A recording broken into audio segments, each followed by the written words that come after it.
Bonjour et bienvenue. Si tu veux découvrir plus de vidéos, pense à t'abonner et à activer la cloche. La réincarnation selon la tradition africaine. Dans la tradition africaine, la mort n'est jamais une fin. Elle est un passage, une traversée, un changement de demeure. L'être humain ne disparaît pas. Il retourne dans le monde des ancêtres, là où la vie continue sous une autre forme. Mes ancêtres ne sont pas absents, ils sont présents autrement. Ils observent la lignée, ils protègent, avertissent, corrigent. Ils marchent avec les vivants, même quand ceux-ci l'ignorent.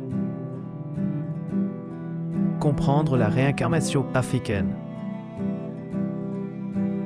La réincarnation, dans la tradition africaine, n'est pas une croyance abstraite. C'est une réalité vécue, observée, transmise par les anciens, confirmée par la divination.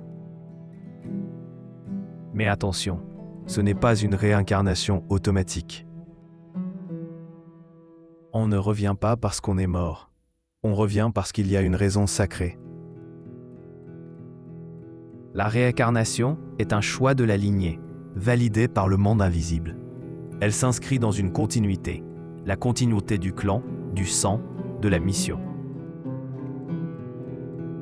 Ainsi, l'âme ne se promène pas au hasard, elle revient là où elle est attendue. Le rôle central de la lignée. En Afrique traditionnelle, l'individu n'existe jamais seul. Il est toujours le fils d'une lignée, le porteur d'une mémoire, le dépositaire d'un héritage. Lorsqu'un ancêtre meurt, il ne rompt pas le lien, il change de rôle.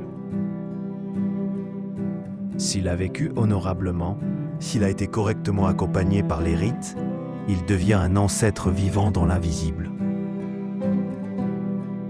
Et cet ancêtre peut décider de revenir dans sa propre famille. Pourquoi ? Parce que la lignée est un cercle, pas une ligne droite. Pourquoi les ancêtres reviennent-ils ? Les traditions sont claires. Un ancêtre vient toujours pour une mission. Par exemple, une œuvre interrompue, une connaissance sacrée perdue, un déséquilibre spirituel dans la famille, une injustice ancienne non réparée, un pacte ancestral oublié. L'ancêtre revient lorsque le moment est mûr et lorsqu'un corps, une famille, un contexte sont disponibles. Il ne revient pas pour son confort, il revient pour servir. Les enfants porteurs d'ancêtres. Certains enfants naissent avec une profondeur qui dépasse leur âge. Ils parlent tôt, ils comprennent sans qu'on leur explique. Ils reconnaissent des lieux qu'ils n'ont jamais visités. Ils rêvent de scènes anciennes. Ils attirent spontanément le sacré. Les anciens disent alors « Ce n'est pas un enfant ordinaire ». Ils ne disent pas cela par flatterie. Ils parlent de présence ancestrale. Ce n'est pas que l'enfant est totalement l'ancêtre, c'est que l'ancêtre habite l'enfant, partiellement ou pleinement. La mémoire se réveille progressivement. Signe de reconnaissance ancestrale. Traditionnellement, on reconnaît un retour ancestral par plusieurs signes combinés. Une ressemblance frappante avec un ancêtre disparu. Des comportements précis connus dans la famille. Des paroles inhabituelles venant de la bouche d'un enfant. Des rêves répétitifs, cohérents, chargés de symboles. Une confirmation par la divination ou la révélation spirituelle. Mais surtout une énergie que les anciens sentent immédiatement. L'ancêtre ne se proclame pas, il est reconnu. Tous les morts ne se réincarnent pas. Ceci est un point fondamental. Dans la tradition africaine, tous les morts ne sont pas des ancêtres. Pour devenir ancêtre, il faut une vie alignée, une mort correctement ritualisée, un apaisement de l'âme, une intégration dans le monde invisible. Les âmes troublées, violentes, errantes, ne se réincarnent pas directement. Elles doivent d'abord être purifiées, apaisées, réconciliées. C'est pourquoi les rites, les libations et les prières ancestrales sont essentiels. Ils nourrissent le lien entre les mondes.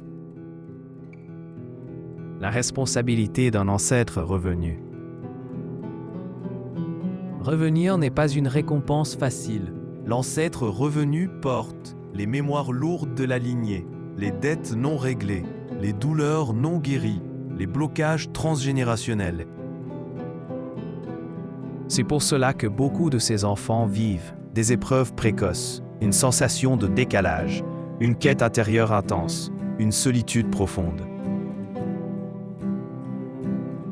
Mais ces difficultés ne sont pas des punitions, ce sont des portes d'initiation. Quand la mémoire se réveille.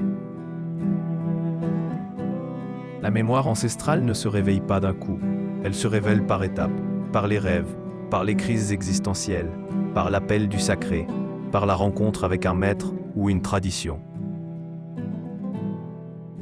C'est souvent à l'âge adulte que l'ancêtre revenu comprend « ma vie ne m'appartient pas seulement ». Alors commence le vrai chemin, celui de la réconciliation, de la mission, de la transmission. Réincarnation et avenir.